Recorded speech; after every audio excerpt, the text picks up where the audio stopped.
এই ভিডিওটা ছিল খুব স্পেশাল, কারণ সে তখন অবধি জানে না যে সে বাবা হতে চলেছে। আমি গিয়েছিলাম কয়েকদিনের জন্য বাবার বাড়ি ঘুরতে, আর আমি সেখানেই জানতে পারি যে কেউ একজন আসতে চলেছে আমাদের মধ্যে।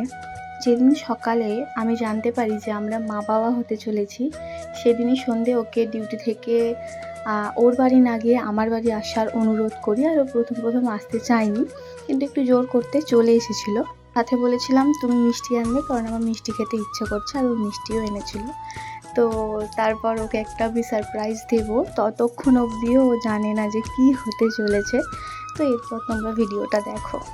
জানুয়ারির 2 তারিখ, মানে বছরের শুরুতেই আমরা এই সুখবরটা পাই। তাহলে যখন জানলাম তখনই মনে হচ্ছিল যে আমি ওকে বলে দিই, কিন্তু আমি চেয়েছিলাম ওর রিয়াকশানটাকে ক্যাপচার করে রাখতে, তাই তখন বলিনি। আর এখন সামনাসামনি বলবো।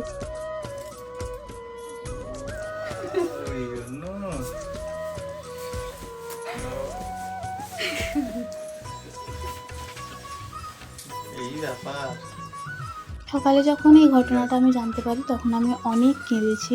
মানে এটা দুঃখের কান্না ছিল না, এটা সুখের কান্না ছিল। আর তোমরা এখানে দেখতে পাচ্ছ ও ক্যামেরা থেকে খুব লজ্জা পাচ্ছে।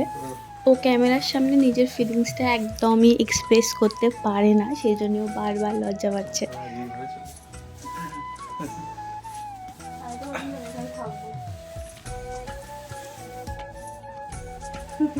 ওর এই হাসি মুখটা দেখার জন্যই আমি ওকে আগে থেকে জানাইনি, মানে ফোনে জানাইনি।